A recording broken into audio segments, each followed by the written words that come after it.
আব্দুল্লাহ সারা জীবন যা করেছে সব কাজে আমি সন্তুষ্ট, এখন মুহূর্ত পর্যন্ত আমি সন্তুষ্ট, তুমি আব্দুল্লাহকে মাফ করে দাও। এই দোয়া যখন করছিলেন, ওই বিশাল বড় যুদ্ধ বিজয়ী বীর সাদ বিন আবি ওয়াক্কাস রাদিয়াল্লাহু তাআলা আনহু, যিনি সমুদ্র পাড়ি দিতে নিয়ে ঘোড়া চালিয়ে দিয়েছিলেন কিন্তু ঘোড়ার খুর পর্যন্ত সমুদ্রের পানি স্পর্শ করে নাই, সেই সাদ বিন আবি ওয়াক্কাস চিৎকার মেরে মেরে পাগলের মতো বারবার বলছেন, আহারে আমার বড় পোড়া কপাল, আজকে আমি যদি জীবিত সাদ না হয়ে যদি কবরের বাসিন্দা হতাম, আমার জীবনটা বড় ধন্য হতো।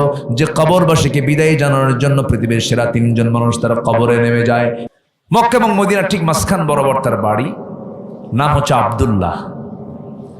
নবীজির দাওয়াত পেলেন, টকবকে যুবক, সুন্দর চেহারা, নবীর দাওয়াত পেয়ে কালিমা পড়লেন। সুবহানাল্লাহ বলবেন না? অথচ আবু জেহেলের বাড়ি নবীর থেকে কয় মাইল দূরে? হ্যাঁ, সাথী বাড়ি, কিন্তু কালেমা জোটে নাই। কোথাকার সালমান আল ফারসি, পারস্যের মানুষ, কত দূর থেকে সে রাসূলকে চিনে কালেমা পড়লেন, লা ইলাহা ইল্লাল্লাহ। অনেকে কয়, হুজুর কপালটা খুব ভালো হতো যদি নবীর যুগে জন্ম হতো, নবীকে দেখতাম, আমার ঈমান আনতাম, কি সুন্দর হতো। এরকম অনেকে গল্প করে না? তখন আমি বলি, তুই যদি আবু জেহেল হইতি, কি কথা বলছিস, তুই যদি আবু জেহেল হইতি তাহলে কি হতো? না, আমার উম্মতে মুহাম্মাদি, আমাদের সম্মান অনেক। বলি আলহামদুলিল্লাহ, জোরে বলি আলহামদুলিল্লাহ। সবচাইতে কোন উম্মতের দাম বেশি? উম্মতে মুহাম্মাদের দামটা সবচাইতে বেশি। এবং উম্মতে ওয়াসাতাল লিতাকুনু শুহাদা আলান নাস, আল্লাহু আকবার বলে। সম্মানিত ভাইয়েরা, তুই যুবক ইসলাম কবুল করলেন, বাপটা মারা গেছে জন্মের আগেই, চাচার নিয়ন্ত্রণে তিনি মানুষ হয়েছেন। চাচার কাছে সংবাদ চলে গেছে আব্দুল্লাহ নাকি দিন থেকে বের হয়ে গেছে, মানে ধর্ম থেকে বের হয়ে গেছে, মানে কি তাদের ধর্ম বাদ দিছে।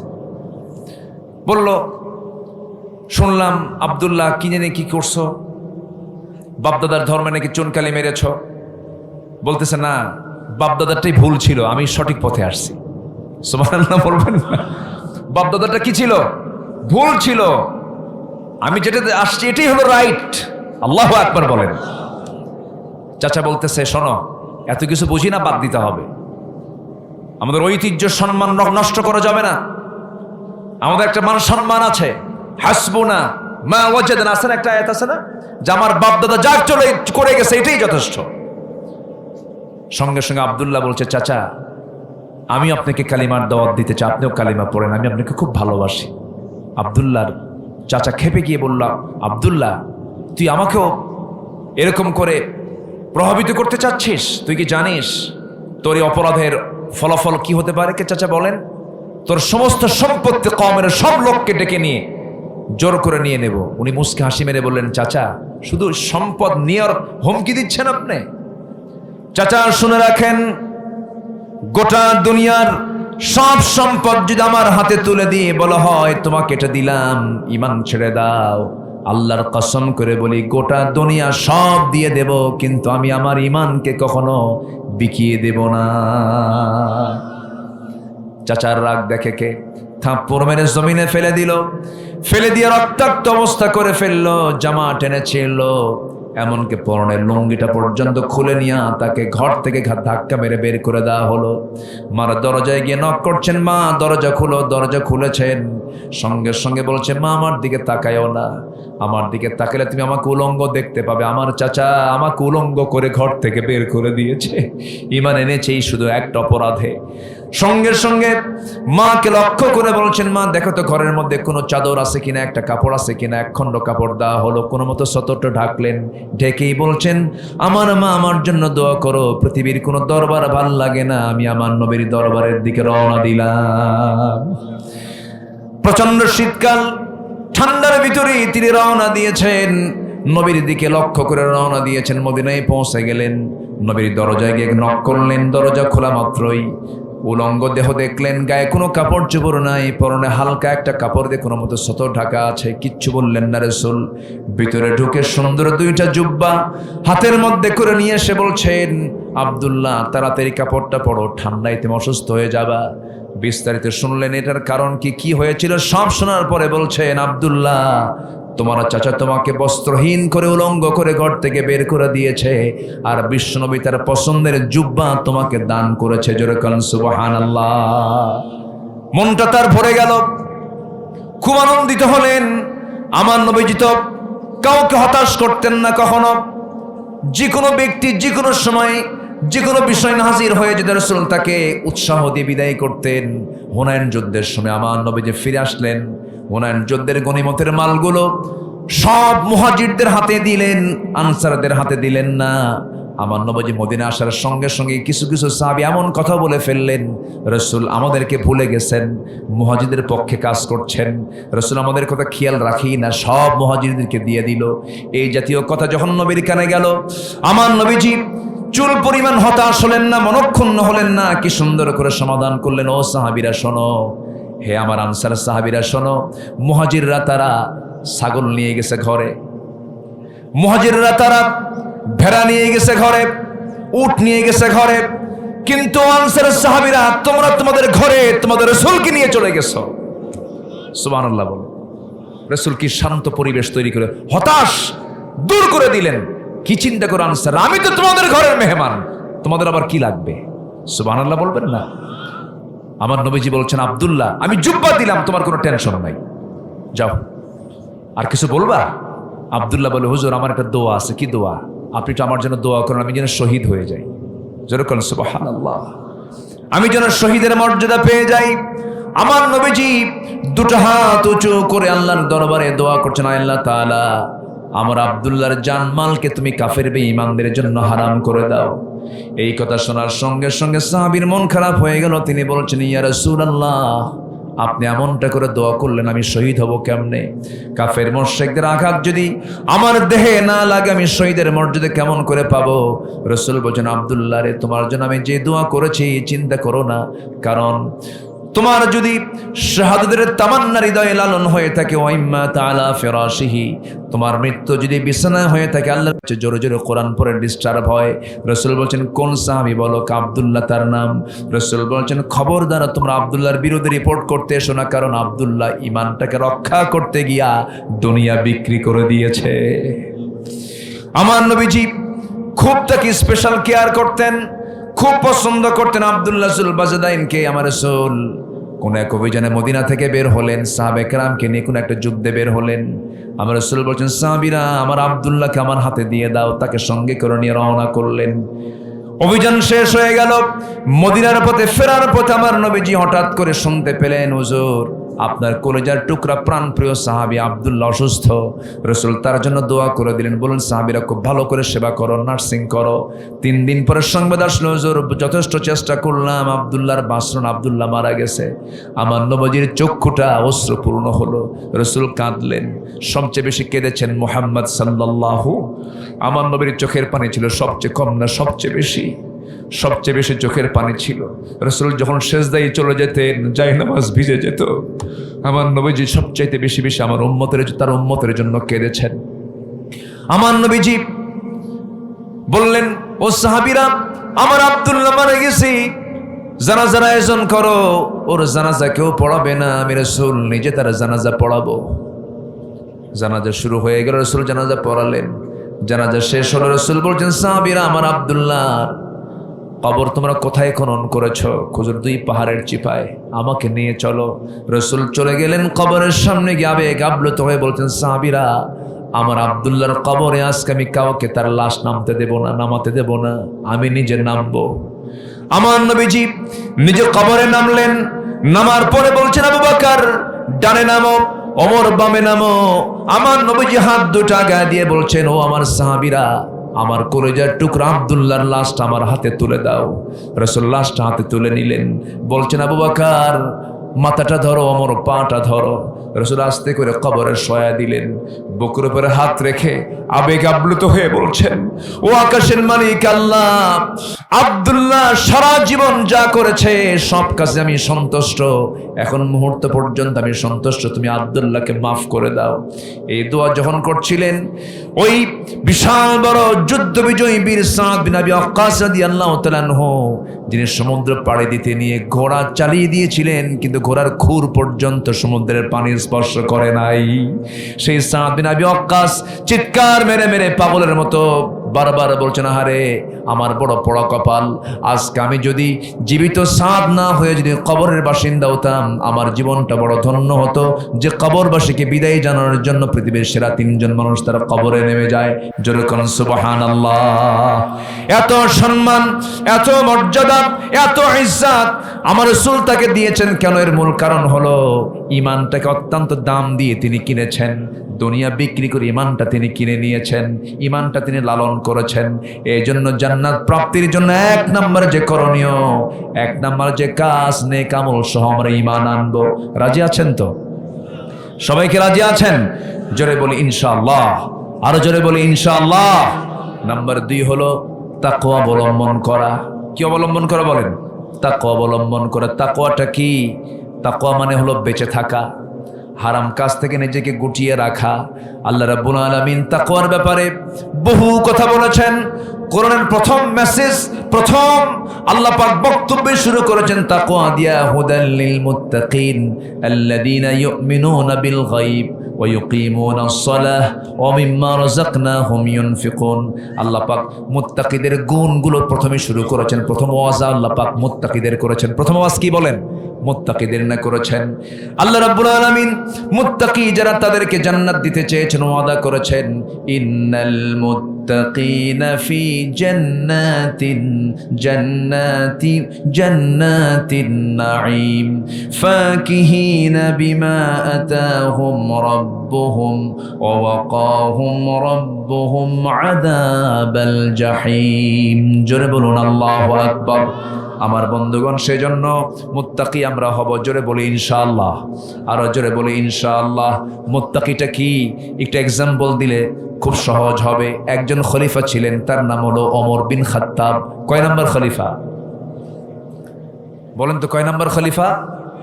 2 নম্বর খলিফা। ওমর ফারুকের নাম শুনছেন তো সবাই?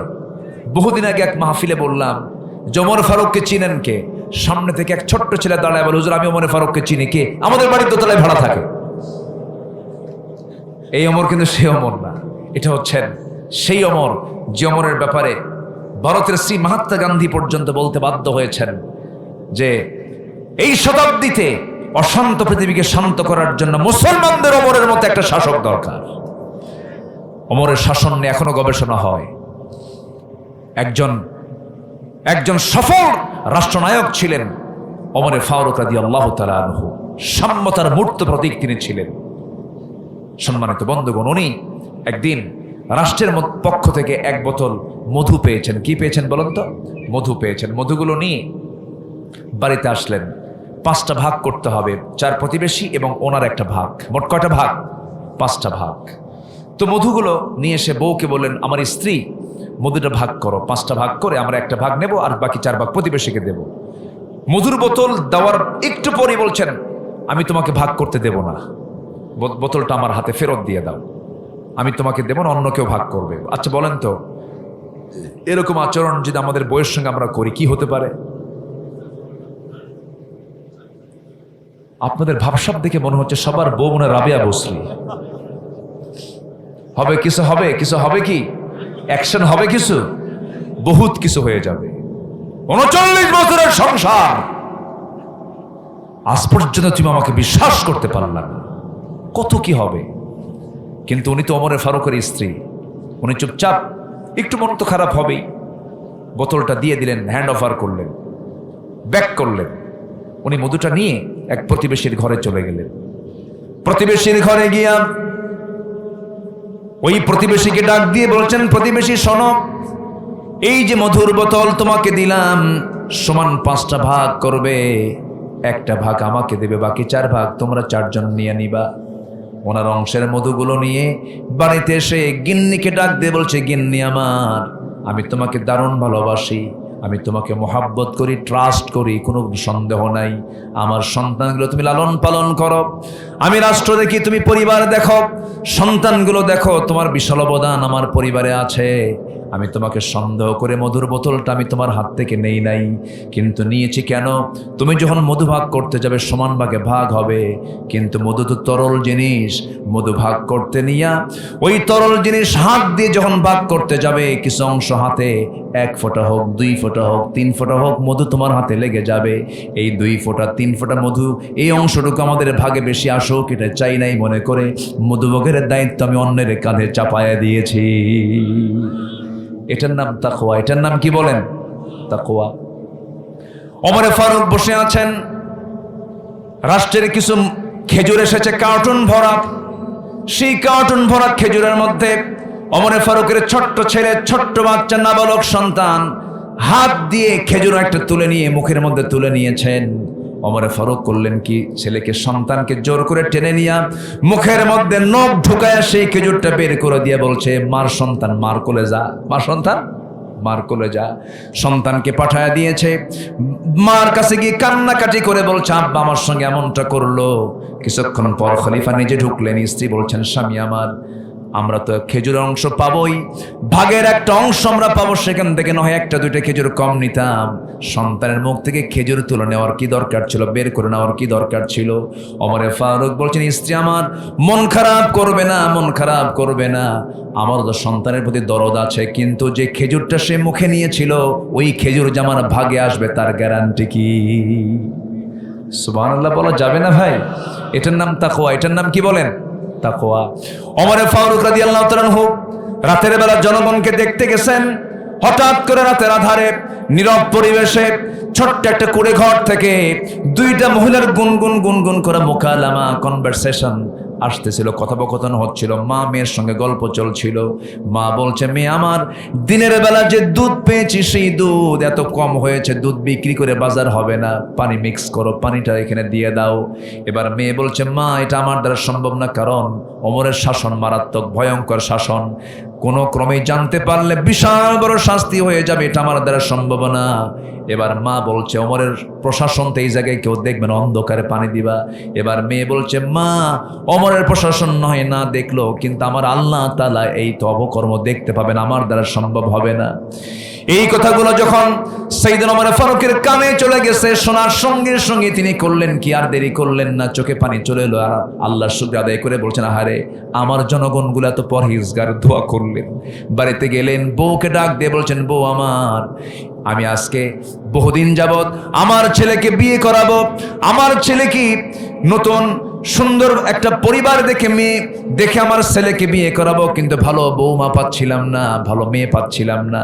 আজকে আল্লাহ পাক আমার কপাল খুলে দিয়েছে, একটা ভালো মেয়ে পেয়েছি। কোন মেয়ে? অমুক এলাকায় তার বাড়ি, দুধ বেচে খায়। কি বেচে খায়?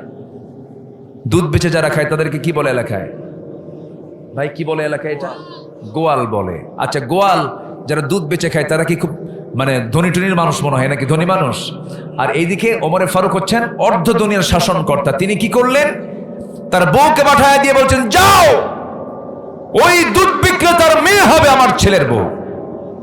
সুবহানাল্লাহ বলবেন না? কিসের ভিত্তিতে বলেন? বলেন বলেন বলেন। তাকওয়ার ভিত্তিতে। এটাই হচ্ছে তাকওয়া। অনেক কথা ছিল, আমরা মুত্তাকি হব, জোরে বলি ইনশাআল্লাহ। সকল প্রকার হারাম কাজ থেকে নিজেকে গুটিয়ে রাখবো, জোরে বলি ইনশাআল্লাহ। আমি কি দোয়া করে দেব? আলোচনা চালাবো? আচ্ছা, চলতেছে 2 নাম্বার। চলতেছে কয় নাম্বার বলেন? 2 নাম্বার। নাম্বার 3 হলো নামাজ কায়েম করা এবং অনর্থক কাজ থেকে নিজেকে বিরত রাখা। আমার দেশে কি নামাজ কায়েম আছে? হ্যাঁ আছে। আমার দেশে কি নামাজ কায়েম আছে? নামাজ কায়েম নাই। নামাজ আদায় হয়, তা 5% নামাজ পড়ে, বাকির নামাজের কোনো খবরই নাই। আজকে যদি নামাজ রাষ্ট্রীয় পর্যায়ে কায়েম থাকতো, 5% নামাজি থাকতো না, 95% নামাজি হতো আমার দেশের মানুষ। অতএব সব দেখা শেষ। আগামীর সরকার আমরা দেখতে চাই নামাজের সরকার। সবাইকে রাজি আছেন? রাজি আছেন কারা কারা? হাত উঁচু করে দেখান মুসলমান।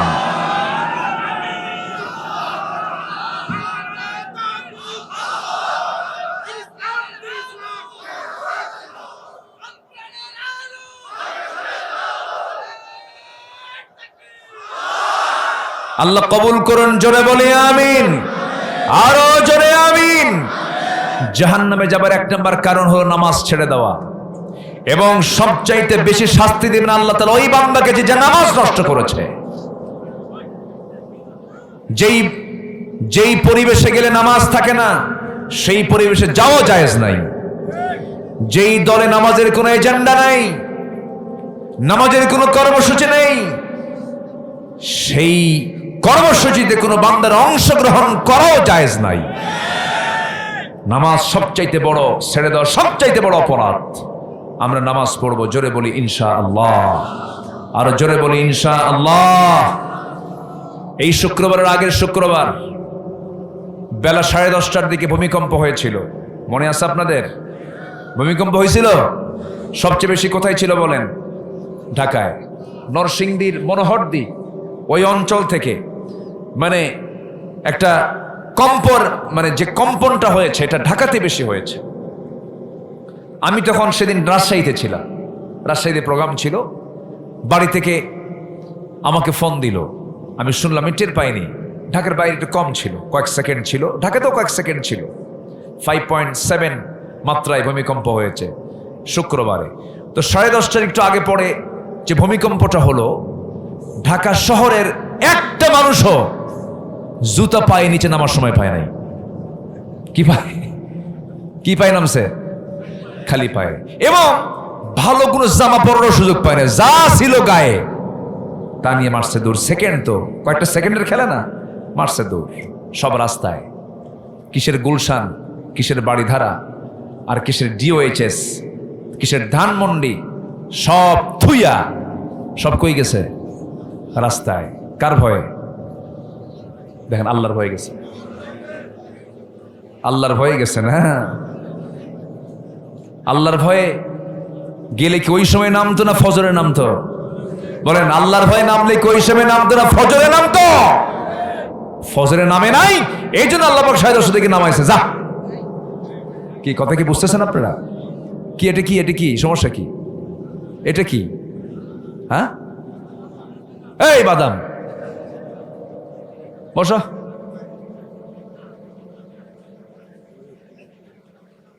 কি মুশকিল, ওর মধ্যে ঢুকছে এটা নিয়ে। এরা কি নামাজের মধ্যে কি বাদাম নিয়ে ঢোকে নাকি? এটা ইবাদতের জায়গা না, এটা বসেন, এটা ইবাদত তো। এটা কোরআনের দর্শ চলছে। এই বাদামওয়ালা, ওখান থেকে নড়াচড়া হবে না কিন্তু। ওখানে বসে দেখেন, চুপ মেরে বসে দেখেন, আমার দিকে তাকান। কষ্ট পাচ্ছেন মনে হয় আপনারা। আমি খুবই খুশি আপনাদেরকে পেয়ে, আলহামদুলিল্লাহ। আপনারা অত্যন্ত বিনয়ী মানুষ, বলি আলহামদুলিল্লাহ। ফজর নামাজ হবে তো? সবার কি ফজর হবে? ফজর হবে কোথায় হবে ফজর?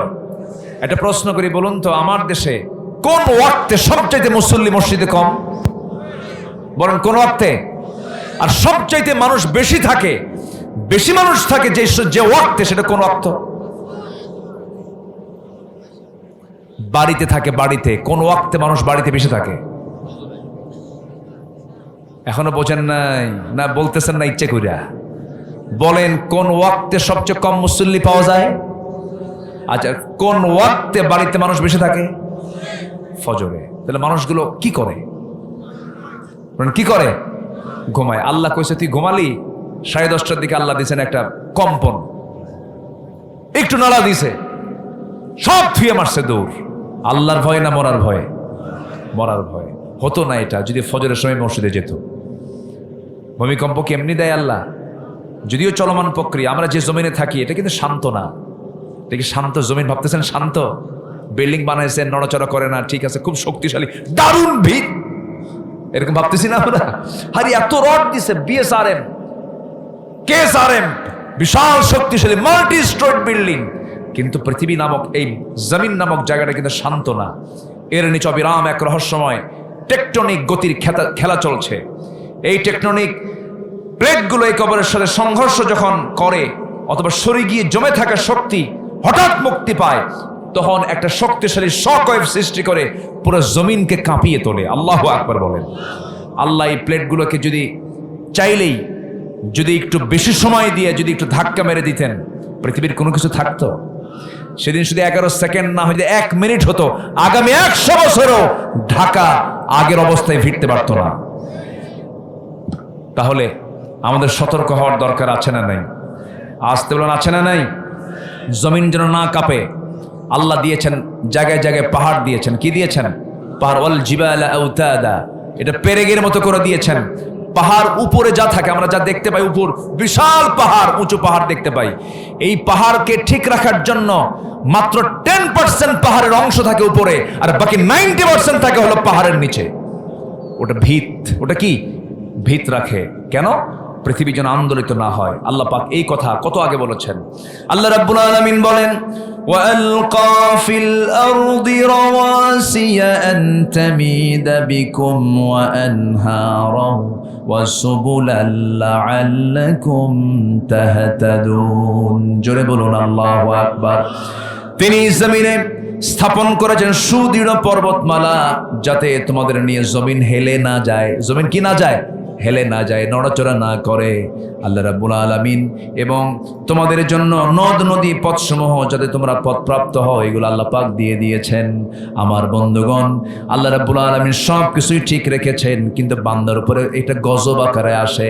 যখন মাদক বেড়ে যাবে, যখন জেনা বেড়ে যাবে, যখন সুদ বেড়ে যাবে, যখন বাদ্যযন্ত্র বেড়ে যাবে, সেই সময় গজব আসবে। কম না বেশি? ভূমিকম্প এখন কম কম না বেশি বেশি? পাতলা পাতলা না ঘন ঘন হচ্ছে? বলেন, ঘন ঘন হচ্ছে।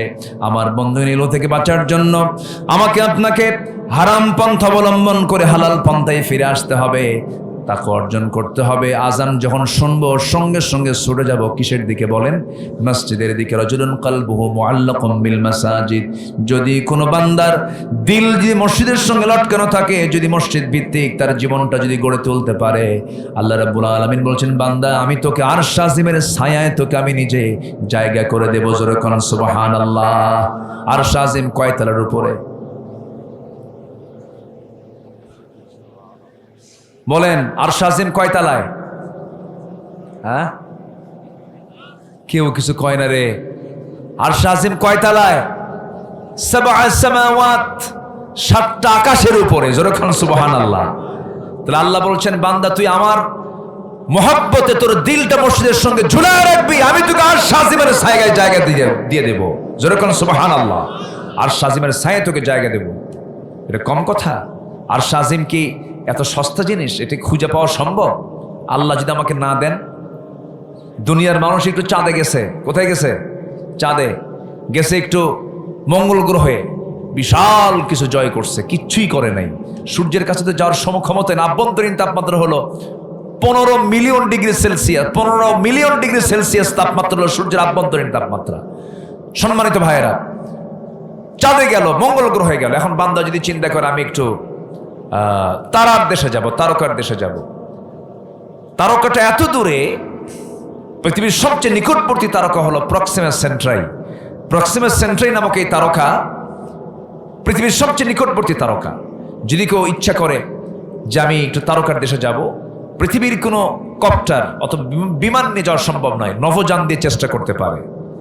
লেটেস্ট নভোযান হচ্ছে অ্যাপোলো 11, যার ঘন্টার গতি হলো 39,000 কিলোমিটার।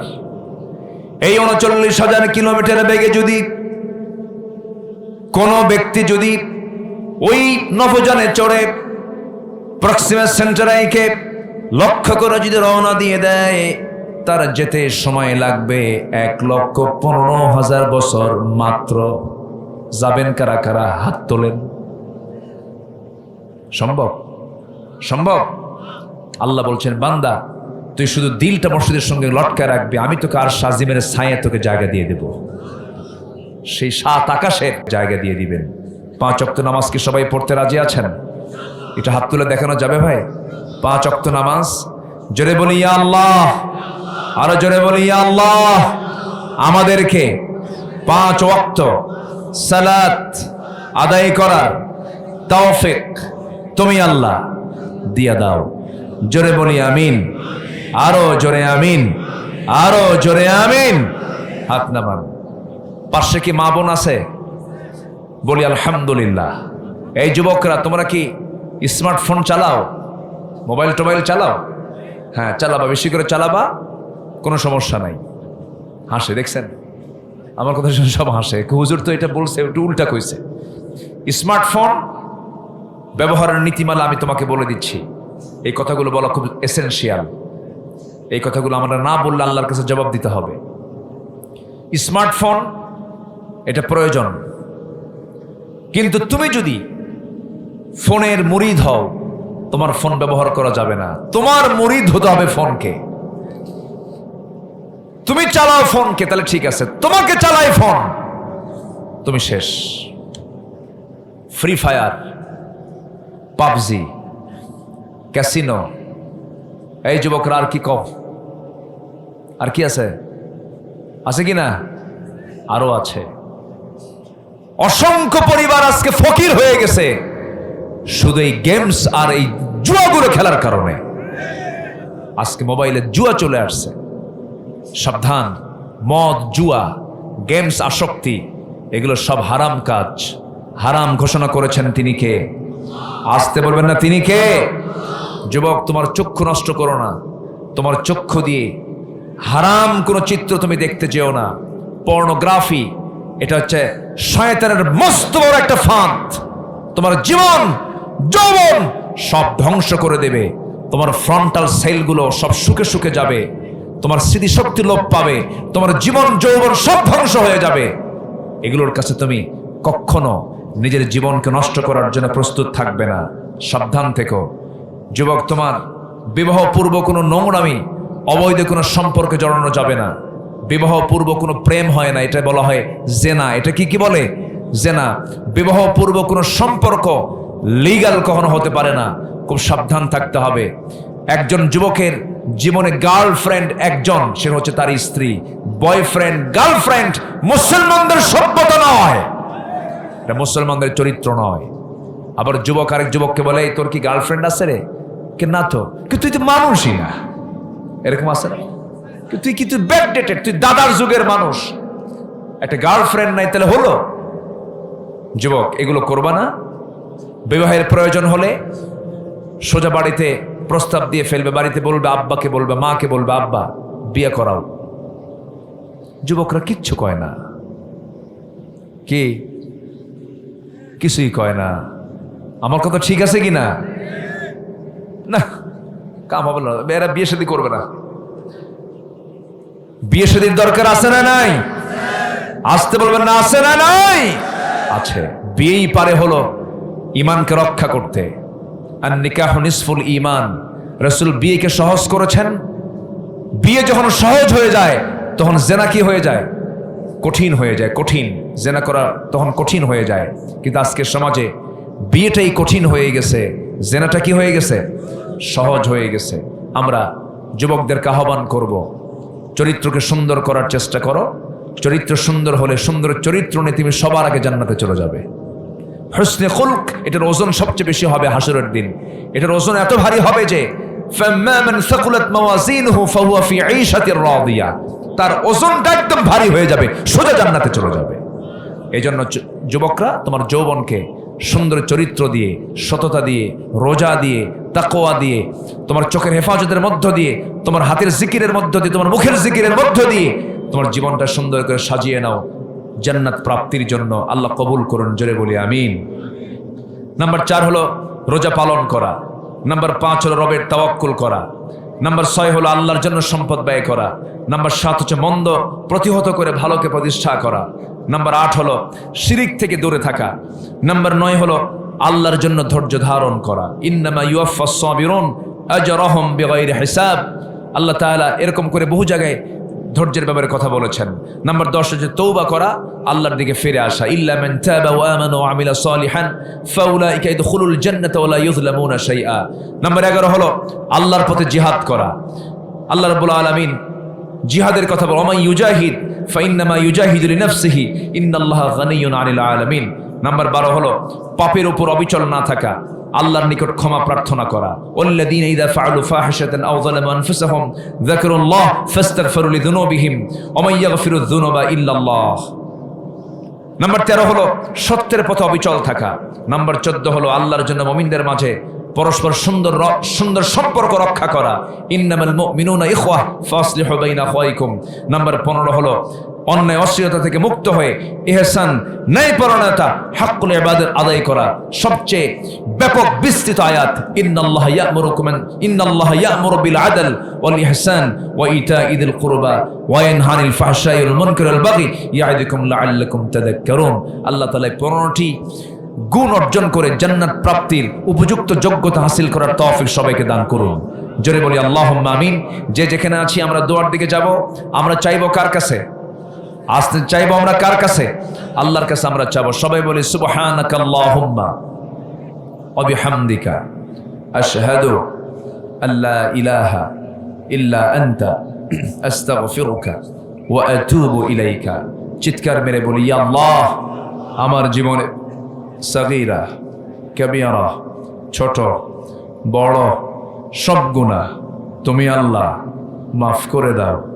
জোরে বলুন ইয়া রাব্বাল আলামিন, ইয়া রাব্বাল আলামিন। সবাই নামাজের মতো করে তাশাহুদের সূরাতে আমরা বিনয়ী হয়ে আল্লাহর কাছে চাইবো আল্লাহ যেন আমাদেরকে মাফ করে দেন।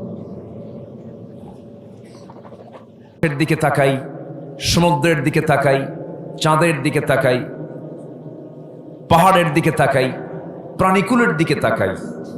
হ্যাঁ, অবশ্যই এগুলো আশ্চর্য। এর পেছনে একজন অবশ্যই রব আছেন। তিনি কে? আল্লাহ তাআলা। সকল কিছুর চাইতে আমার কাছে, আমার এই ভাঙ্গা চূড়া একটু স্টাডিতে আমার কাছে মনে হয় সকল কিছুর চাইতে এটা অত্যাশ্চর্য হলো আমার আল্লাহ পাকের এই কালাম। জোরে বলি সুবহানাল্লাহ। এটা আশ্চর্য তো কখনো ফুরাবে না। এটা এক মহা আশ্চর্যের কিতাব কোরআনে কারীম। আল্লাহ তাআলা ১৫০০ বছর আগে কোরআন নাজিলের আগেরও আসমানে কিতাবের নাজিলের ধারাবাহিকতায় সর্বশেষ আল্লাহ তাআলা এই কোরআন আমার আপনার জন্য নাজিল করেছেন। তবে কোরআনটা নাজিল হয়েছে মরা মানুষের জন্য না জিন্দা মানুষের জন্য? লিয়ুনযিরা মান কানা হাইয়া। আল্লাহ তাআলা জিন্দা লোকের জন্য কোরআন নাজিল করেছেন। কিন্তু দুঃখজনক হলো সত্য, আমার দেশে কোরআন তেলাওয়াত হয় মরার আগে বেশি না মরার পরে বেশি? মরার পরে কোরআন তেলাওয়াত বেশি হয়। মরার পরে আপনি মরা মানুষকে আপনি আর কি শোনাবেন? কোরআন তো জিন্দা লোকের জন্য নাজিল হয়েছে।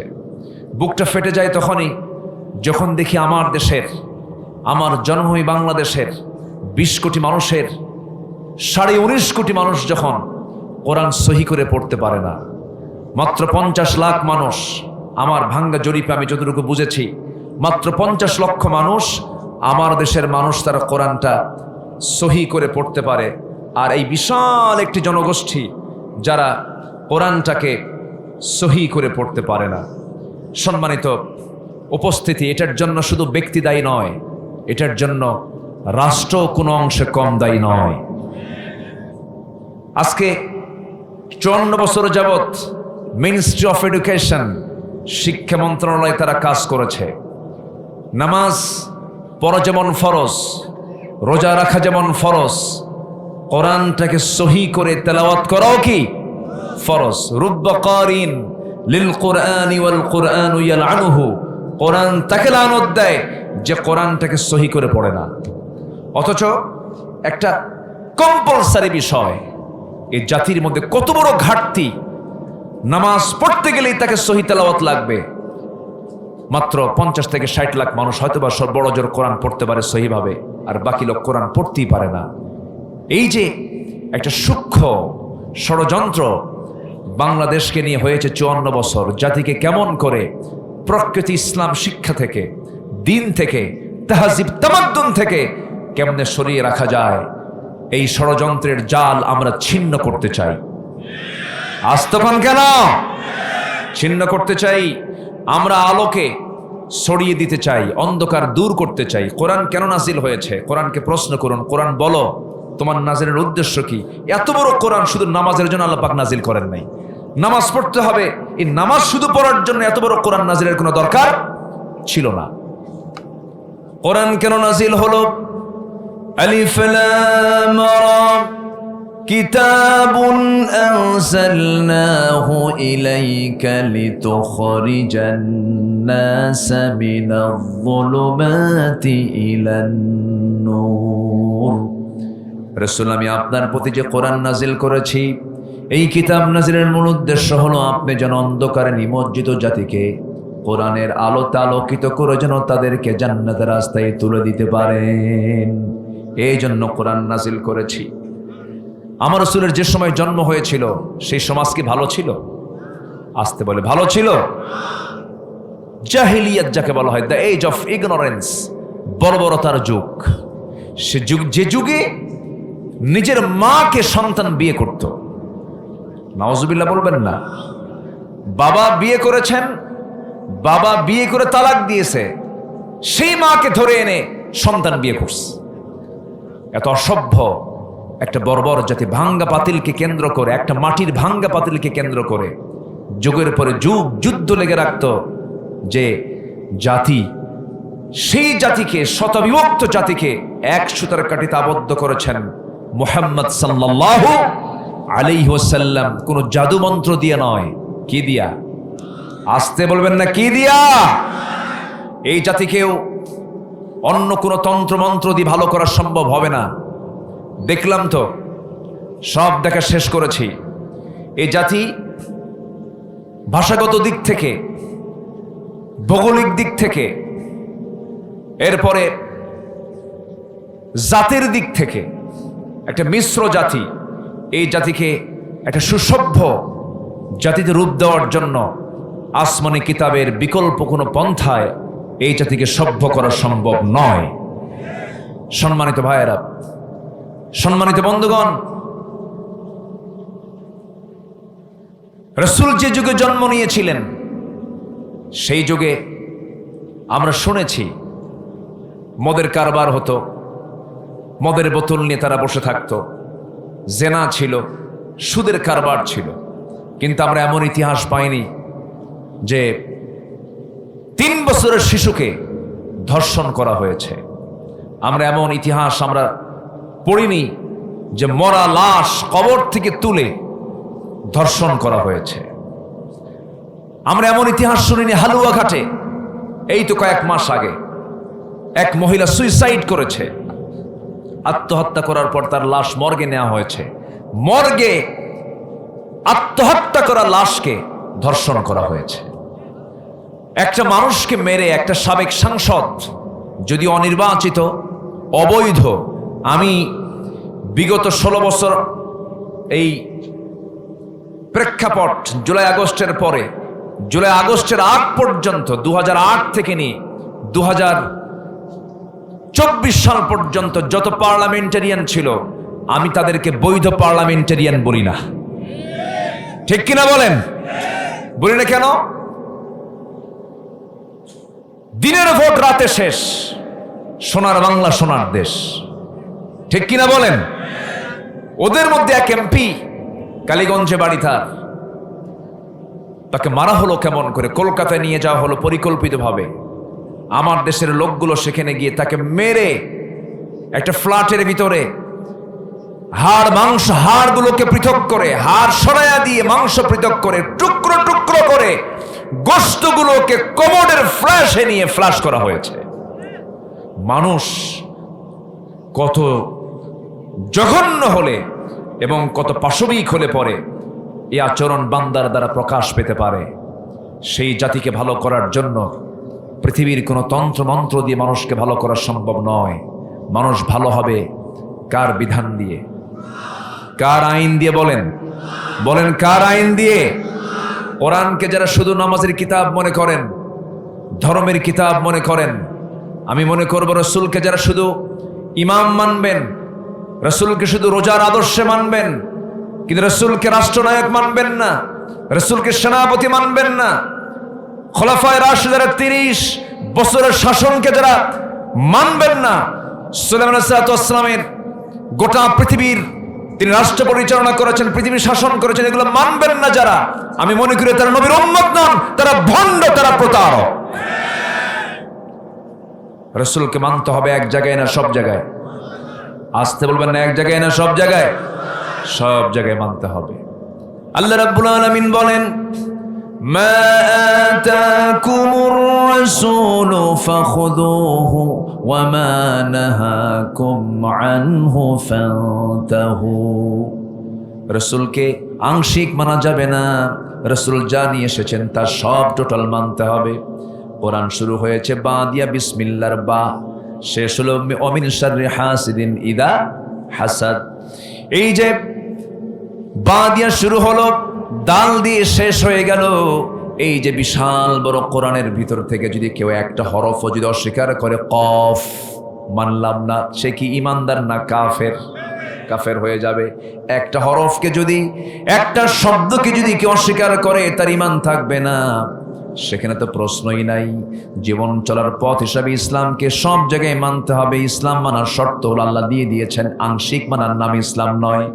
আল্লাহ রাব্বুল আলামিন বলেন, ইয়া আইয়ুহাল্লাযীনা আমানু দুখুলু ফিস-সিলমি কাফাহ ওয়া লা তাত্তাবিউ খুতুওয়াতিশ শাইতান ইন্নাহু লাকুম আদুউম মুবিন। জোরে বলুন আল্লাহু আকবার। ঈমানদারেরা, তোমরা পরিপূর্ণরূপে ইসলামে দাখিল হয়ে যাও। আংশিক ঢুকবে, আংশিক ঢুকবে না, আমি আল্লাহ রাব্বুল আলামিন কবুল করব না। ফাতুমিনুনা বিবা'দিল কিতাবি ওয়া তাকফুরুনা বিবা'দ। আল্লাহ নিজে এক্সপ্লেন করছেন, আল্লাহ নিজেই ব্যাখ্যা করছেন, আংশিক মানার নাম ইসলাম নয়। আংশিক মানা যাবে না। জান্নাত লাভের জন্য কিছু কাজ আমাকে আপনাকে করতে হবে। মূল টার্গেট, মূল লক্ষ্য হলো আমরা বাবার ভিটা হারাতে চাই না। আমাদের বাপের ভিটা কোনটা বলেন? কি? নওগাঁ পত্নীতলা। আমাদের বাপের ভিটা কোনটা বলেন?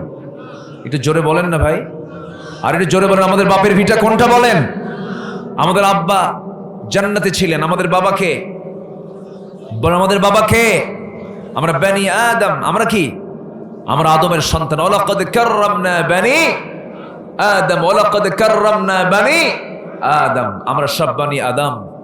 তো আল্লাহ পাক আমাদেরকে প্রথমে জান্নাতে রেখেছিলেন, চলে আসছে দুনিয়ায়, আমরা আবার বাপের ভিটায় ফিরে যাব। কেউ তো ইনশাআল্লাহ বললেন না। নামাজ না পড়লে হবে? হ্যাঁ, নামাজ না পড়লে হবে? একটা প্রশ্ন করব, বলুন তো, আমার দেশে নামাজি বেশি না ইমানদার বেশি? ভালো করে বলবেন। নামাজি বেশি না ইমানদার বেশি? ইমানদার বেশি। হ্যাঁ, নামাজ না পড়ি, ইমান ঠিক আছে। কি ঠিক আছে বলেন? ইমান ঠিক আছে। আবার মাঝে মাঝে আবুল সরকারের মতো বাউল ফাউল থাকলে তার কথাই নেই, ওদের নামাজই লাগে না। হ্যাঁ, খাজা দিল কর তাজা, ইসমে জালাল, গাজার কলকি খাওয়া হালাল। যখন নাউজুবিল্লাহ। এ আবুল সরকাররা এত বড় ফাজিলেরা, এত ফাউল, বাউল না রে, ফাউল। আবার আরবিতে বাউল মানে হলো পেশাব। বাউল মানে কি? পেশাব। তো এই আবুল সরকার, সে একদিন দেখলাম, সেদিন সে বলতেছে যে আল্লাহ কোরআনে কয়েকবার নাচতে কইছে। কোথায়? কুল আউযু বিরাব্বিন নাস, মালিকিন নাস, ইলাহিন নাস। আর এটার পক্ষে ফরহাদ মাজহারদের মতো মানুষ ওদের পক্ষে কথা বলে। যারা এই সমস্ত বেফাস লোকের পক্ষে কথা বলে, তারা আরেক মানসিক রোগী। তারা ঠিক কিনা? এগুলো বদমাইশ। টাঙ্গাইলে একটা আমদানি হয়েছে, টাঙ্গাইলে একটা আছে, সে বলে আমি কেন আমিন বলবো, আমি কেন মাফ চাবো, আমার তো কোনো গুনাই নাই। তাহলে বাংলাদেশে কিন্তু মানুষরূপী কিছু ফেরেশতা আছে। টাঙ্গাইলে যাবেন, লতিফ সিদ্দিকী আছে, ও কয় আমার জীবনে কোনো গুনাই না, আমি আমিন কব কেন?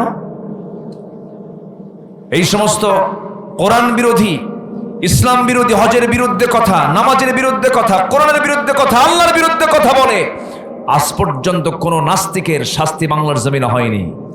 আমরা সামনের পার্লামেন্টে এমন আইন দেখতে চাই, আল্লাহ রাসূলকে যারা গালি দেবে, ফাকতুলুহু, ইসলামের নির্দেশনা হলো তাকে হত্যা করা।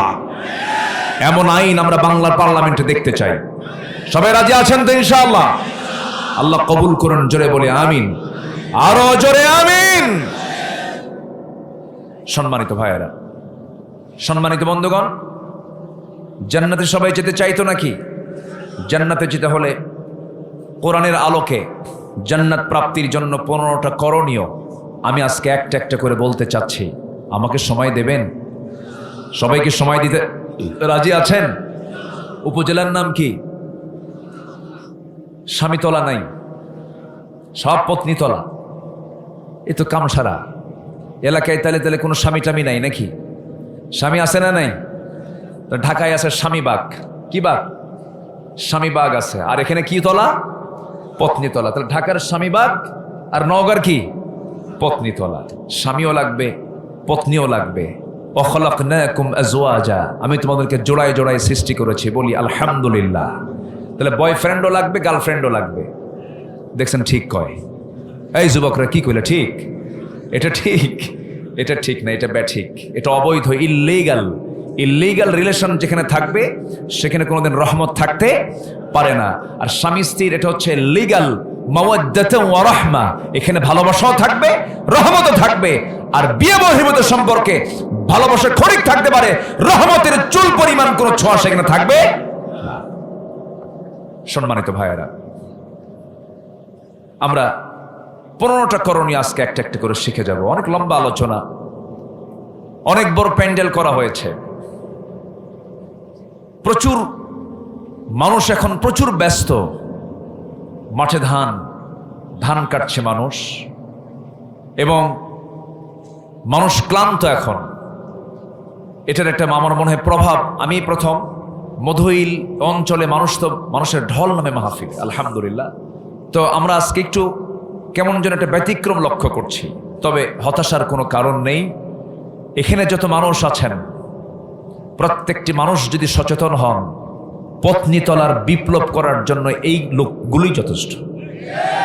ঠিক কিনা বলেন? এটা ব্যাপার না। ইন্নী দাউতু কওমি লাইলা ওয়া নাহারা, নূহ আলাইহিস সালাতু ওয়াস সালাম তিনি দিনেও দাওয়াত দিয়েছেন, রাতেও দাওয়াত দিয়েছেন।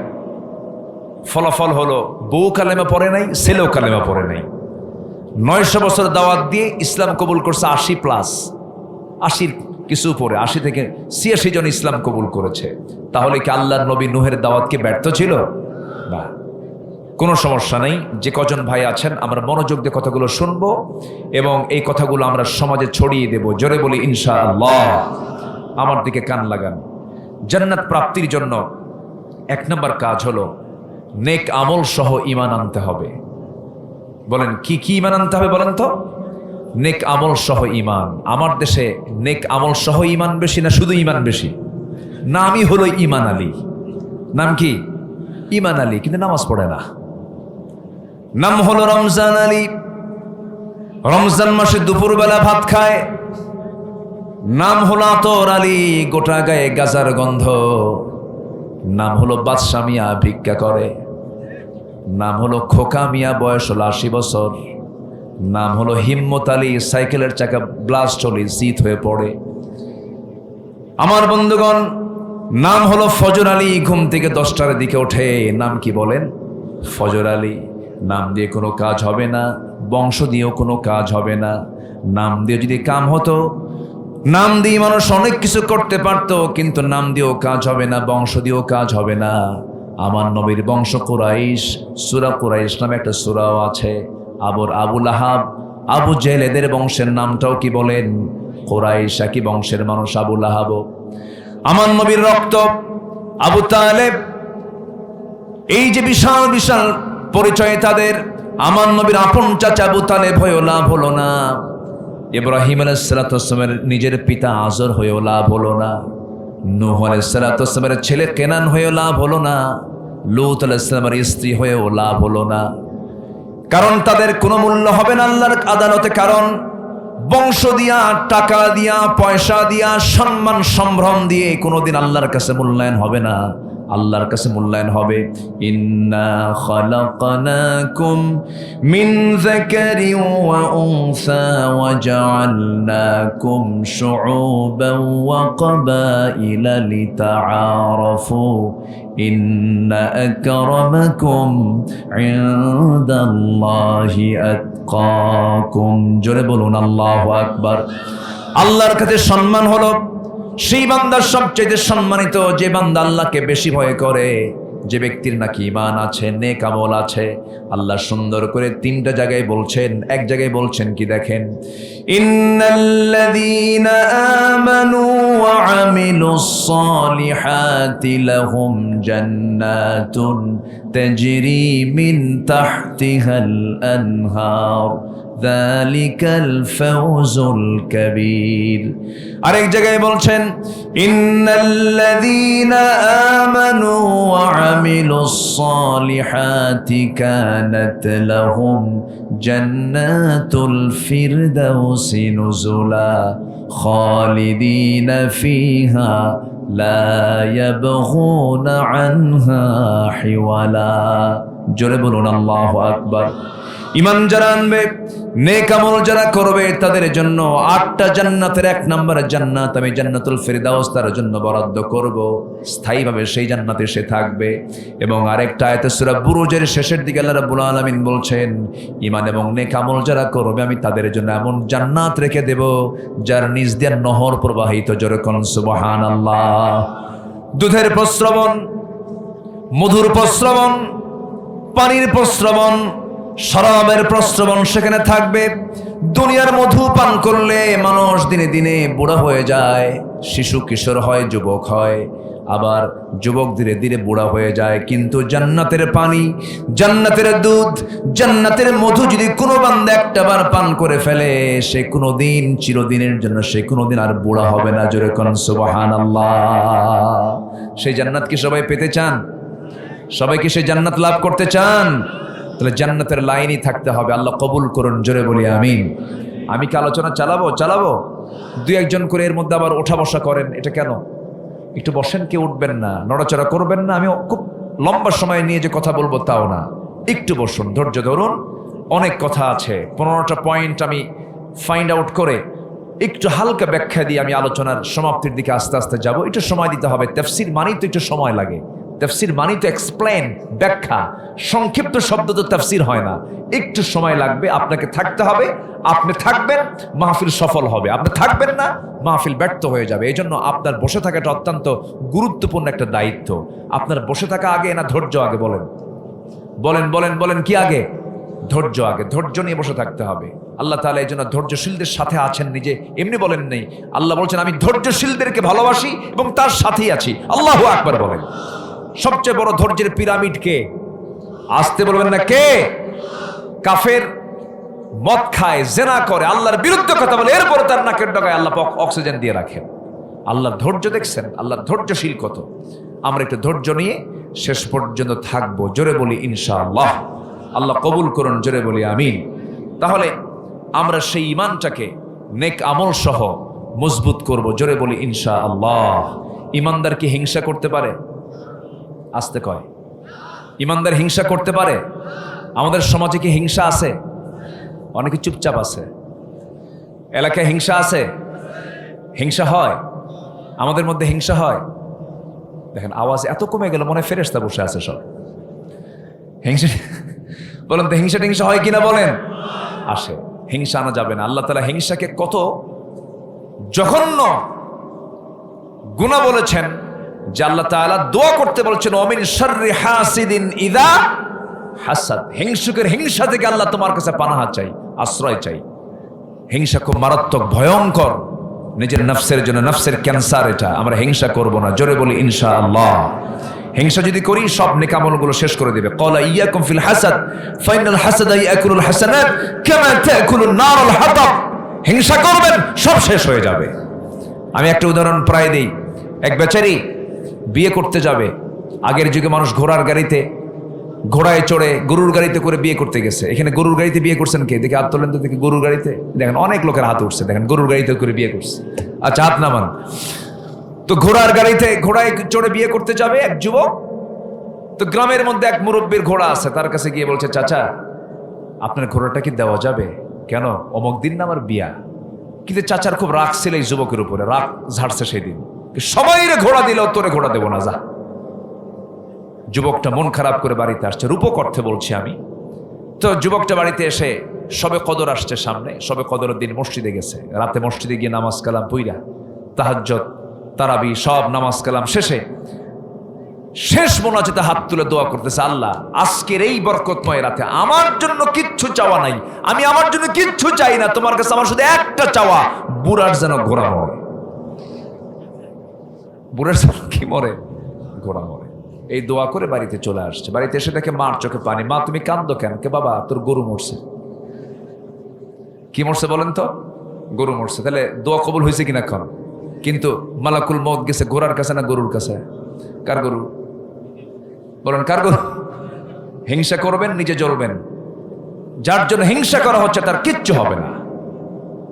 হিংসুক হিংসার যন্ত্রণায় মরে, যার জন্য হিংসা করা হয় সে আল্লাহ তাআলা তাকে টেনে উপরের দিকে তুলে নেন। আল্লাহু আকবার। আমরা হিংসা করব না, জোরে বলি ইনশাআল্লাহ। হিংসা মুক্ত হৃদয় বানাবো, দেখবেন আপনার হৃদয়ে কোনো যন্ত্রণাও থাকবে না, অসুখও থাকবে না। জমি কিনে একজন আরেকজনের ঘুম হয় না, খেলে মাথা তাবড়ায় আর কয় হাই রে হলোটা কি?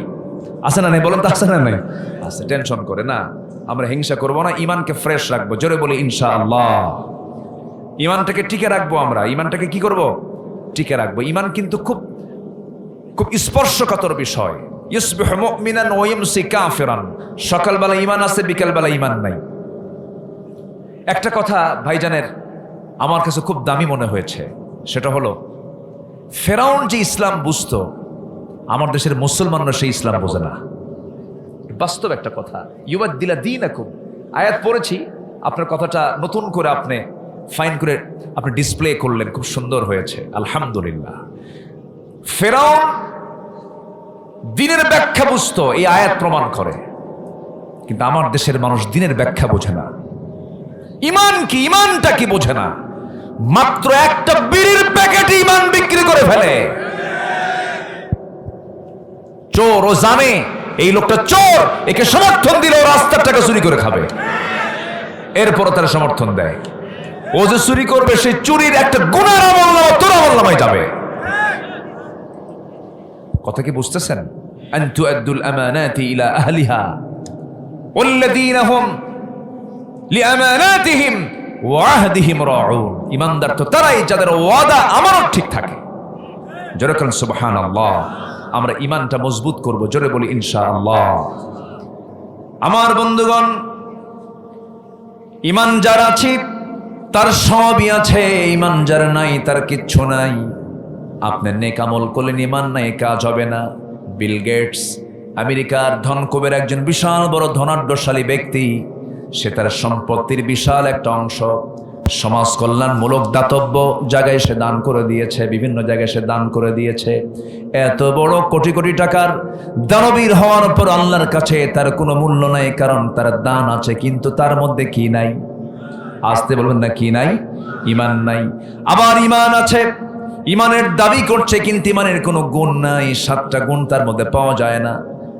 ঈমানদারের গুণগুলো তার মধ্যে অনুপস্থিত। তাকে আপনি কেমন করে ঈমানদার বলবেন? আল্লাহ এই সমস্ত বান্দাগুলোকে মাঝে মাঝে ফাসিক বলেছেন, মাঝে মাঝে মুনাফিক বলেছেন, মাঝে মাঝে জালিম বলেছেন। তারা জালিম কখনো ঈমানদার হয় না, ফাসিক কখনো ঈমানদার হয় না। আমার বন্ধুগণ, আমার দেশে মুসলিম নামদারি মুশরিকও আছে না নাই? মুশরিকও আছে, কাফেরও আছে, বহু আছে, কিন্তু দাবি করছে আমি ঈমানদার না। ঈমান আনতে গেলে ভালো করে ঈমান আনতে হবে। ইয়া আইয়ুহাল্লাযীনা আমানু আমিনু আহসিবান নাস আন ইউতরাকু আন ইয়াকুলু আমান্না ওয়া হুম লা ইফতানুন। ঈমান অত্যন্ত গুরুত্বপূর্ণ একটা বিষয়। আমরা ঈমানের যত্ন নেব, জোরে বলি ইনশাআল্লাহ। ঈমান যেন কখনো নষ্ট না হয়, ঈমান যেন ছো মেরা না নিয়ে যায় শয়তান।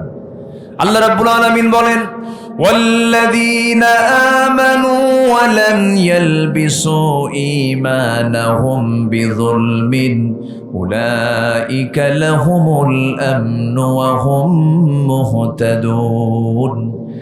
যে ঈমানদার তার ঈমানকে জুলুমের দ্বারা আবৃত করবে না, জুলুম আই শিরক, শিরকের দ্বারা আচ্ছাদন করবে না, এই সমস্ত বান্দাগুলো নিরাপদে থাকা বান্দা, এরাই হেদায়েত প্রাপ্ত বান্দা। এই জন্য আমার বন্ধুগণ, আল্লাহ তাআলা আরেক জায়গায় বলছেন, ও বান্দারা তোমরা জেনে রেখে দাও, ইন্নাল্লাযীনা ক্বালু রাব্বুনাল্লাহু সুম্মা ইসতাকামু তাতানাজ্জালু আলাইহিমুল মালাইকা আল্লা তাখাফু ওয়া লা তাহজানু وأبشروا بالجنة التي كنتم توعدون জোরে বলুন আল্লাহু আকবার। নিঃসন্দেহে যারা বলবে আমার রব আল্লাহ এবং এই কথার উপরে যে বান্দা টিকে থাকবে তাদের জন্য আল্লাহ রাব্বুল আলামিন জান্নাতের ওয়াদা করেছেন। যুগে যুগে নবীদের ইতিহাসগুলো দেখুন, যুগে যুগে আম্বে কেরামদের ইতিহাস দেখুন, সাহাবে কেরামদের ইতিহাস দেখুন, জীবন হাসতে হাসতে জীবন দিয়ে দিয়েছেন, বাতিল শক্তির কাছে মাথা নত করেন নাই। ঠিক কিনা? আসতে কোন কেন ঠিক কিনা? আমার দেশেও এরকম ইমানদার ছিল যে আমরা ইমানদারদের উদাহরণ দেওয়ার জন্য আমরা অনেক দূরে চলে যেতাম, মিশরে যেতাম, মক্কায় যেতাম, মদিনায় যেতাম। ইমানের পরীক্ষায় উত্তীর্ণ হওয়া কিছু ইমানদার বাংলার জমিনে আল্লাহ পাক পাঠিয়ে দিয়েছেন। সম্মানিত ভাইয়েরা, সম্মানিত বন্ধুগণ, আল্লামা সাঈদ রাহিমাহুল্লাহ 2009 সালে আমার জীবনের ফার্স্ট হজের সফর, আর আল্লামা সাঈদ রাহিমাহুল্লাহর লাস্ট হজের সফর। ওই সময় উনি হজে গিয়েছেন। নতুন সরকার তখন, অবৈধ সরকার তখন গঠন হয়, ট্রাইব্যুনাল গঠন হচ্ছে, টিপাইমুখীবাদের আন্দোলন চলছে, টিপাইমুখীবাদের বিরুদ্ধে আন্দোলন চলছে। ঠিক সেই সময় উনি হজে গিয়েছেন রয়্যাল গেস্ট হয়ে। আল্লাহ পাক আমাকেও নিয়েছিলেন। তো আমরা তাকে বললাম, হুজুর দেশের অবস্থা খুবই খারাপ, শোচনীয়, মাহফিলের সৌন্দর্য আমরা টিকে রাখি, আল্লাহ কবুল করুন, জোরে বলি আমিন। সম্মানিত ভাইয়েরা,